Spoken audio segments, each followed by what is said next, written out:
My name is Robin Dreeke. I'm the retired chief of the FBI Counterintelligence Behavioral Analysis Program and the CEO of People Formula, Leadership and Communication Strategies. And on today's show, I'm going to be sharing with you the 6 signs of who you can trust and assessing their behavior for the most important thing in the world, and that is strong, effective leadership, free of any power, manipulation, or subterfuge.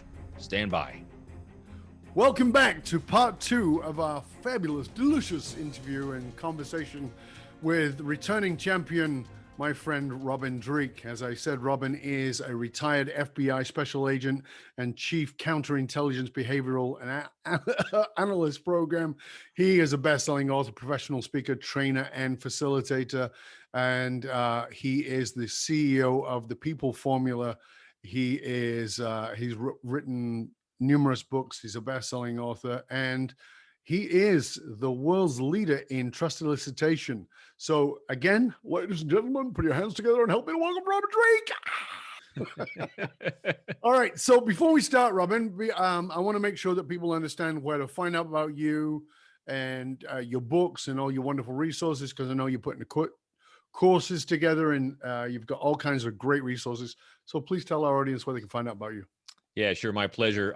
So all things Robin can be found at peopleformula.com. All one word, peopleformula.com. Whether you just want to follow me and my social postings I put out there, which is basically my book studies and my learnings, and then I pass on those teachings for everyone to share as well, all the way up to my online training academy, to personal coaching, in-person speaking and training, you name it. However you want to scale yourself, I am there for you to do that. Yeah, and of course, we will make sure that we post all of those links to Robin's website and to his socials in the show notes, so you can look out for them there. And I do encourage you to reach out to Robin. Aside from being incredibly knowledgeable, he's actually a fabulous human being that I'm honored to call a friend. And as I was saying earlier, you've laid out this 6 signs for assessing trust. And the thing I love about it is it's dispassionate. It's very clear. It's not about, I like you, I don't like you. It's, okay, these are the signs for me to know how I can trust you. I love in this section for us to sort of talk about what they are and the application of each of those 6 signs as we move through.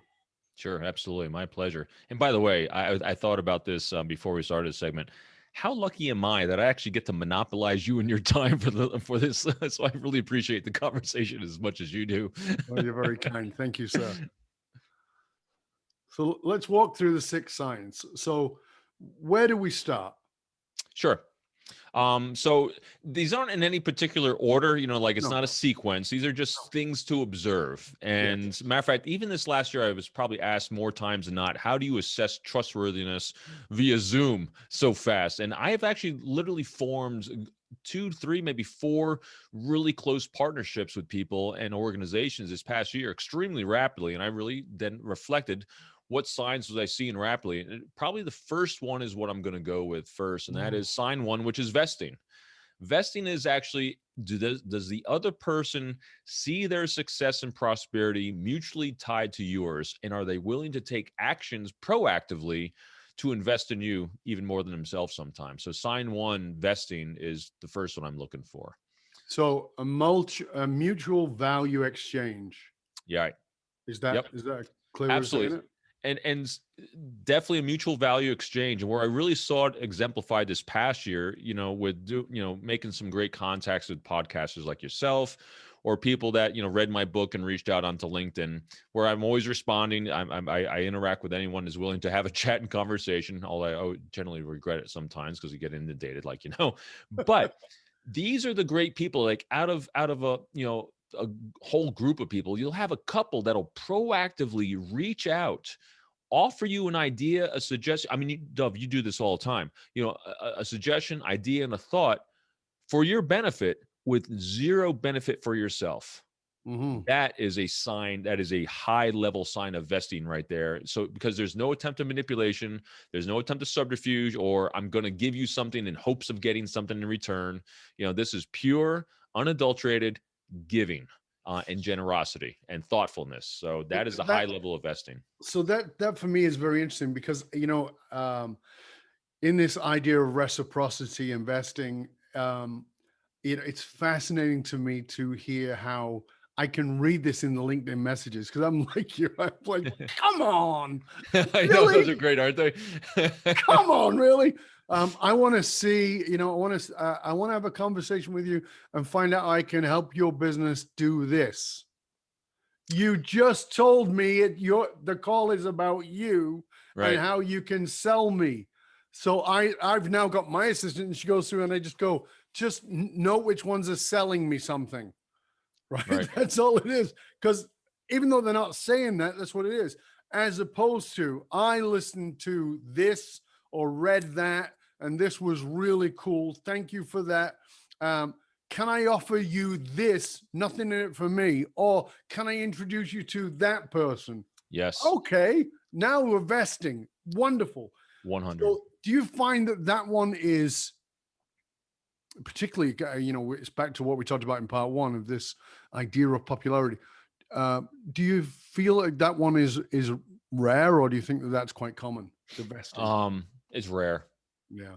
And especially the degree of it. And actually one of the ways that I've been trying to demonstrate vesting as well, I enjoy authors. I enjoy reading in all these areas like you do. And I would always reach out and let an author know that, hey, I'm about to do a study on you. So when I start tagging you, and I would get no response. And I was like, I think they're thinking I'm going to give them an upsell on something. So what I've been doing recently, and it's been very nice, and because it makes me feel good for being able to do it, I reach out to the author. I thank them for the content they put out there, for allowing me to share it with the rest of the world like they have. And I asked them if I could send them one of my signed books if they'd be interested in having that. That's it. I've sent off a couple books to a couple of these bigger guys that probably never give me the time of day anyway, but it made me feel good just to say, hey, I'm thankful for you. I'm grateful for you. Right. And here's how I can show my appreciation. No upsell, nothing else. And if you leave them feeling a little bit better for having interacted with you, good to go. But it's really interesting because, let's talk about it from this side for a minute. Having the two shows that I have, of course, I get approached between 20 and 30 times a week of people who want to be on the show. They send emails or whatever it is. And oftentimes there's nothing there. And by that, I don't mean as in what their content is. Have you listened to the show? No, but I know it's number one. Okay. Have you subscribed to the show? No, but I know it's number one. My publicist told me it's number one. Oh, have you reviewed the show? No. Have you read any of my books? No. So exactly what's in it for me? I just want to be clear. And it's like, it's beyond me that you would approach me when you have that mindset and you're asking me to give you something, which is a platform, and you're not putting anything into it. Oh, and you've got 12 followers on Twitter. Great. And I should do this. Why? Because I'm Mother Teresa? I mean, it's fascinating to me.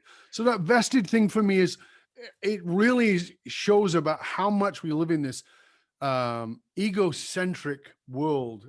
It just is mind-blowing. And oftentimes even it'll go the other way, which is will have the guest on and they never bother to respond to say, thank you for having me on, or, because we let them know when their episode's coming out, and they don't even write back and say thank you, or they don't even post it on their own platform. Like, oh yeah, boom. It's crazy. So that for me is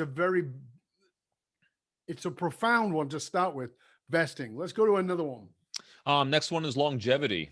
Longevity is, do they see this relationship as long-term or transactional?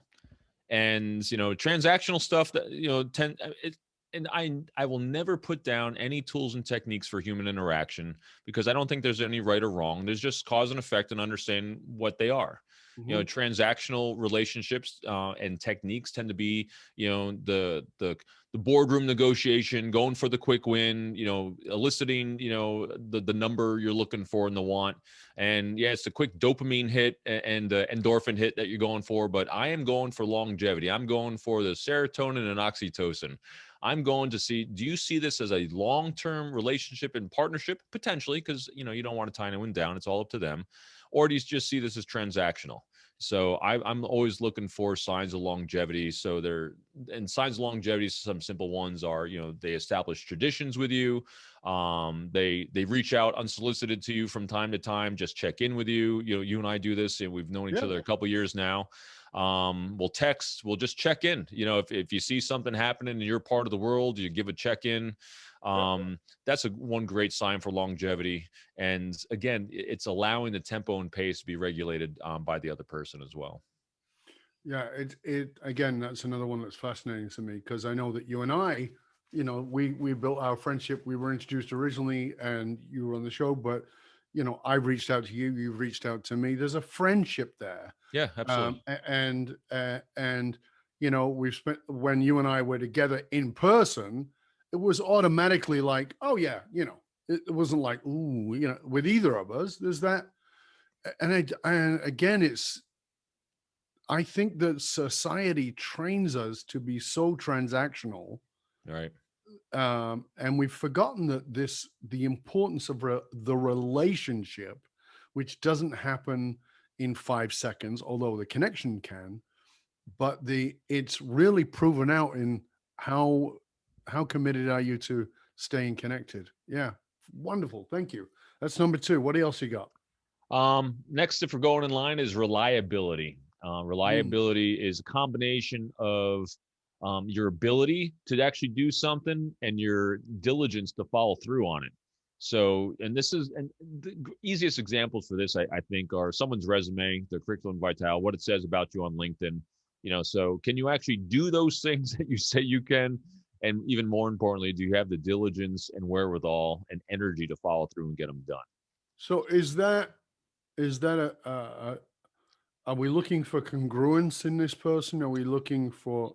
I'm always looking for congruence. That's one of my favorite words always, Right. And so congruence and predictable actions. And it's actually one of the ones that I try really hard to focus on, as well as, my reliability, because, when you partner with someone and there's expectations, you want to make sure that you're not falling short of what someone's expectations are of you as well. So that's the other thing about these signs. These aren't just signs that you're looking for and assessing others for trust and basically understanding and managing your expectations of the relationship, but these are signs that you should be demonstrating as well. Because when both parties are demonstrating these things for each other, that is a solid, awesome relationship. And again, with the relationships, everything's possible. I can teach any monkey to flip any switch in the world. What you can't do is teach this. Yeah. Well, you can teach this, but it's a lot harder. Well, it's again, for me, and you and I talked about this in the break, is part of the challenges, the self-awareness, and then the societal pressure around certain things, right? We see the guy who I have my own opinions about, we'll go with that, who is, on the private plane with the pictures, with the cars, with the girls with their boobs pushed up in a push-up bra. And we think that is leadership. And we think that is a success. And for me, it's nothing more than egoism, so it's the cult of egoism. And you should want to be my friend because I have a private jet. I don't give a shit about your private jet.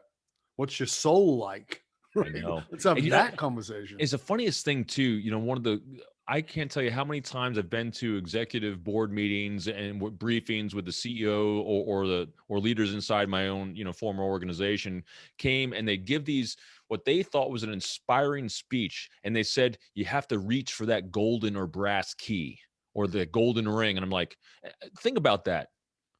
What are you going to do? What are you going to do with that ring? Why are you reaching for it? That's because it's about your glory, your win. So you're basically telling me and telling everyone around you that this is all about you. So those are such telltale signs of, all right, where are you at? So here's what's really great, Dove. These aren't about being right or wrong with these signs. This is about understanding you and the other person at that deeper level so I can reasonably predict what I can expect. Because if I can manage my expectations, I'm not going to have a negative thought or feeling about you. You have a baseline, and you said it, about all these people reaching out to you on LinkedIn and all these podcasts, all these people want to come on your podcast. You now have a reasonable expectation about what most people are going to do when they reach out to you. They're going to be self-centered on their own benefit from interacting with you. So now what's really great is you can expect that. And now when someone elevates above that, you're elated. To use an Aussie saying, they stand out like dog's balls. Yeah.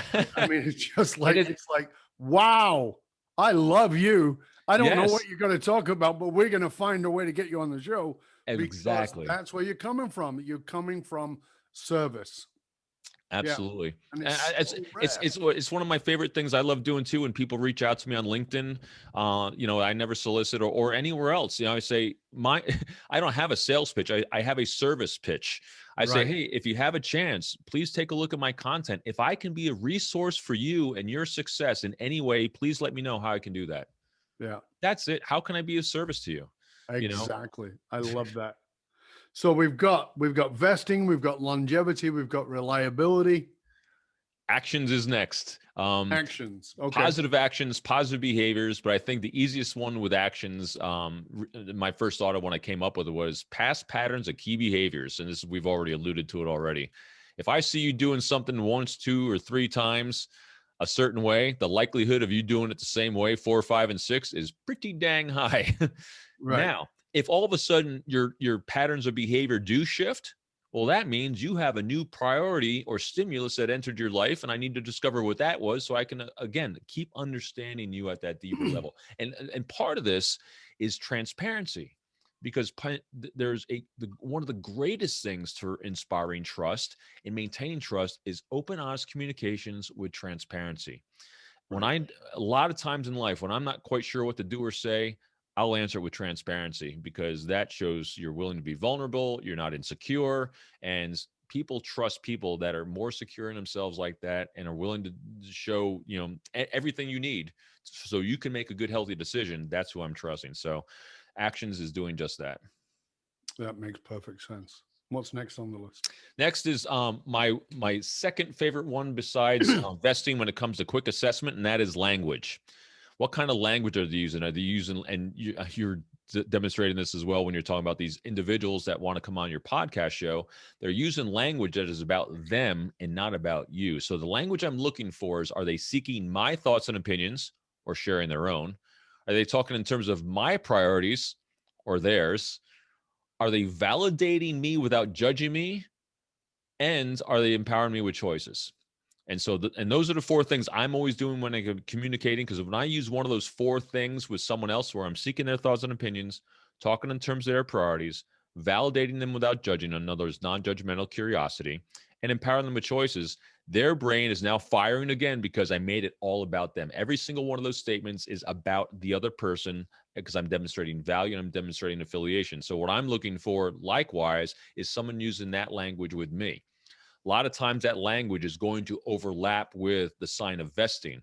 And so when you put those 2 together and you start having congruence between their nonverbals and their verbals, you can really pretty rapidly assess where someone's at. And then if you have 1 or 2 engagements that are proactive on their part of doing these things, that's a pretty good, solid relationship to start with. That is rock solid, because there's 4 parts to language there. Okay. Yep. That's good. And so again, it's important to take the time to note those as you listen or as you watch.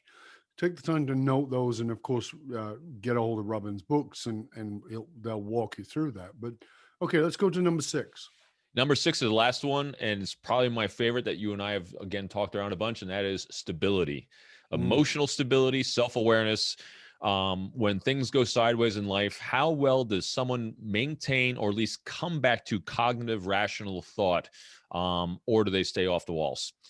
Because if someone can think rationally and always ask themselves, during challenging times, during things when I never say things go wrong, I always say things become more challenging.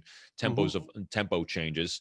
Do they stay cognitive thinking and asking themselves, is what I'm about to do or say going to help or hinder us moving forward on this, us solving this challenge, solving, whatever it is, or do they get irrational? Because a rational brain kicks in, and it's hard to really engage with someone like that, because then they become unpredictable slash, use that other word for predictability, trustworthy. So they become untrustworthy in those situations. So let's go to that one for a minute, which is this stability, because it's the thing we started off with in this part, and you and I were talking about in the beginning, which is people are unaware of what they're unaware of. We all understand that. You don't know what you don't know. And under stress, we regress. So if you don't have that level of self-awareness, if you've not done the self-inquiry, if you've not done the therapy, if you've not sat with those mentors and guides who can help you and had that quote punch in the ego, if you've not had that, then you're going to likely falsely assess oneself. I'm not talking about anybody else, but if falsely assess oneself.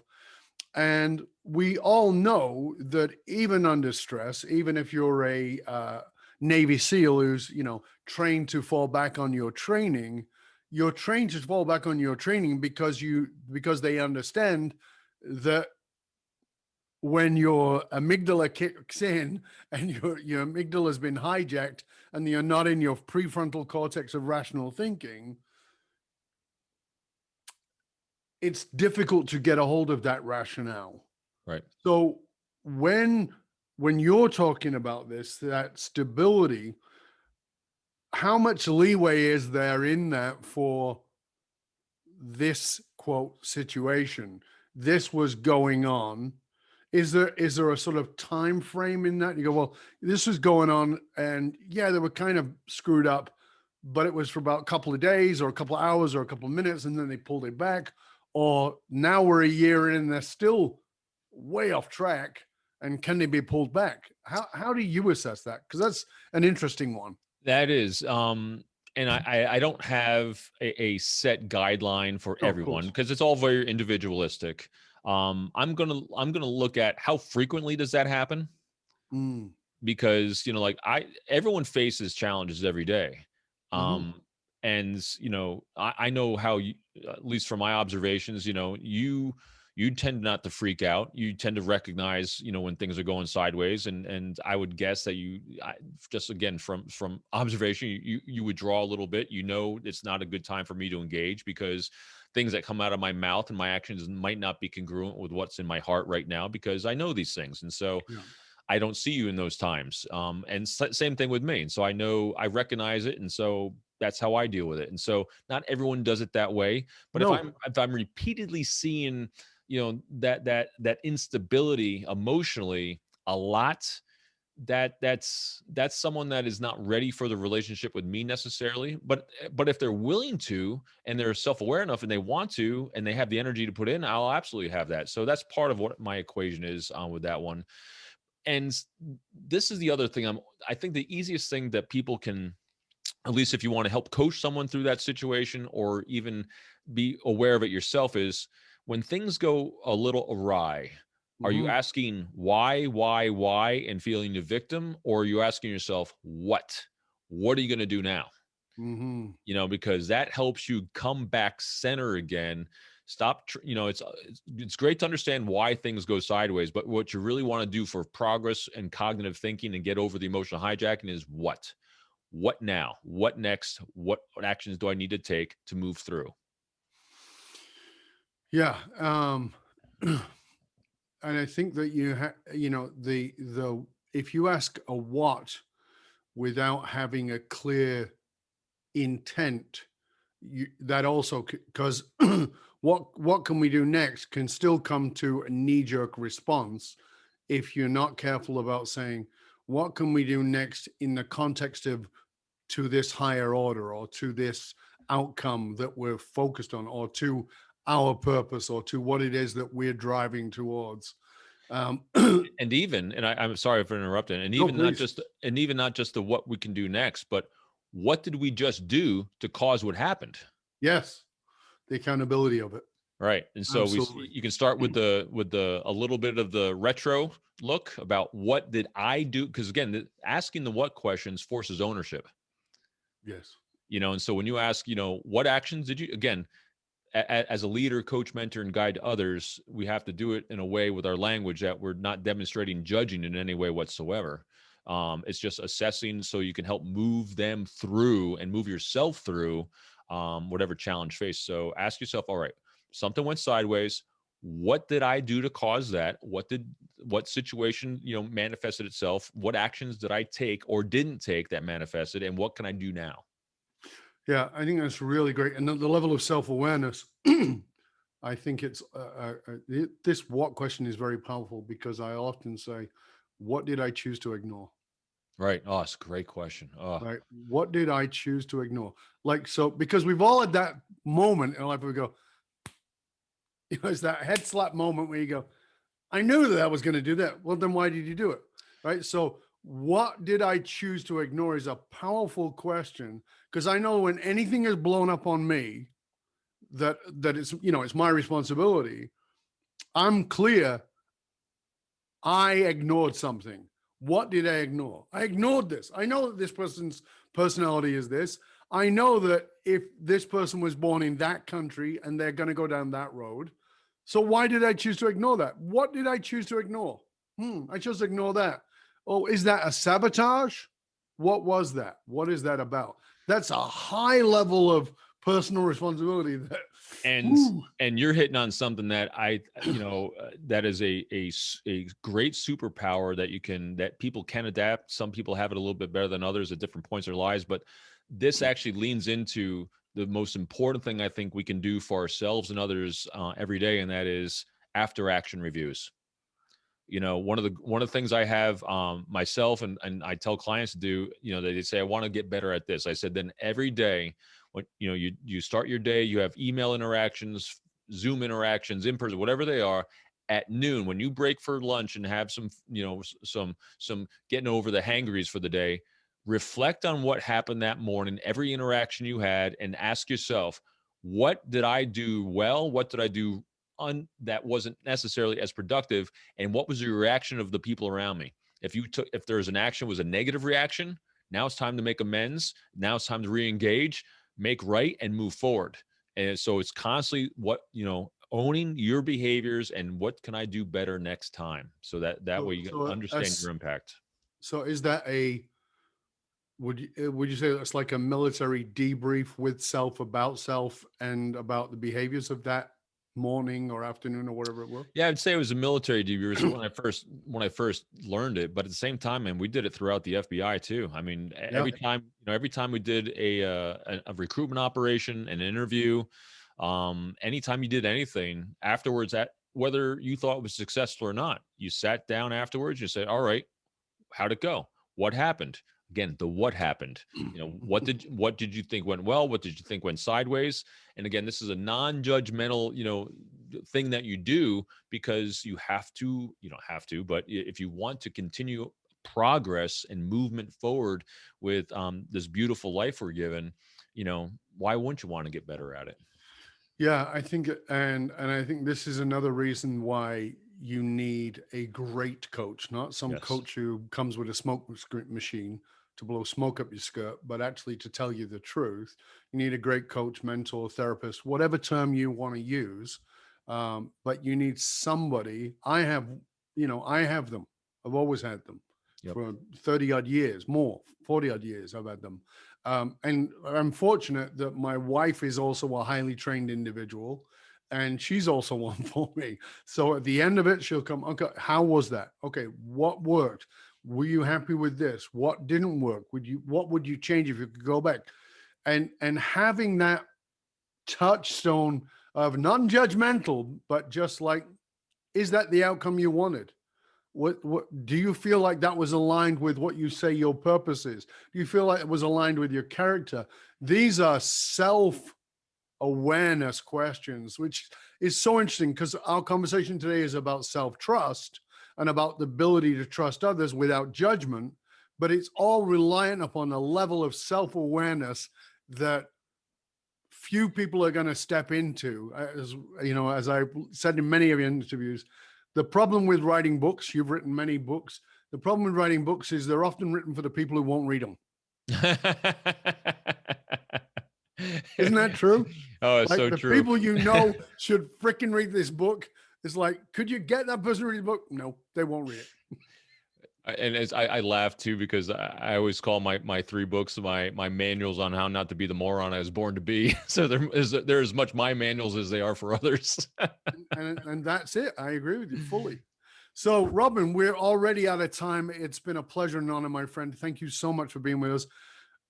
As we close out, I'd love for you to, again, just tell our viewers and our listeners where they can tap into you and all your wonderful resources so they can find out more about you.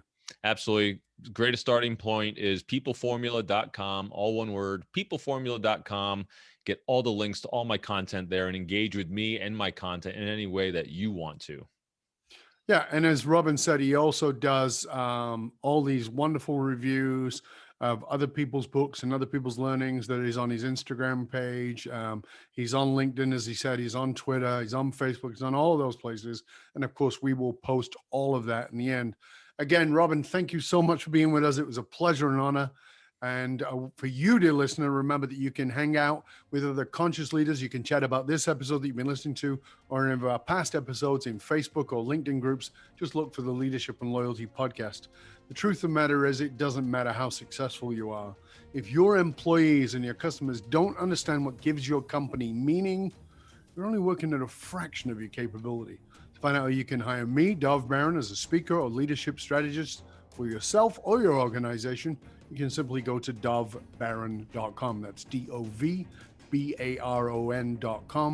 Because unified, actualized meaning is the one single monolithic difference between mediocrity and greatness for all individuals and companies. I want to thank you for sharing the show with everybody you know. Till next time, stay curious, my friend. Stay curious about what it takes to really recognize trust and to put yourself through that test, not just everybody else. Because trust, as Robin has said, is not about whether you like somebody or don't like them. It's completely irrelevant. There are signs to know you can trust people. And in the process of that, you can analyze the distinction between power and popularity. I'm Dov Baron, and I'm here to assist you tapping into your deepest meaning to reach that next level of clarity, focus, purpose, and profit in your business, your life, and your leadership impact. And I am out.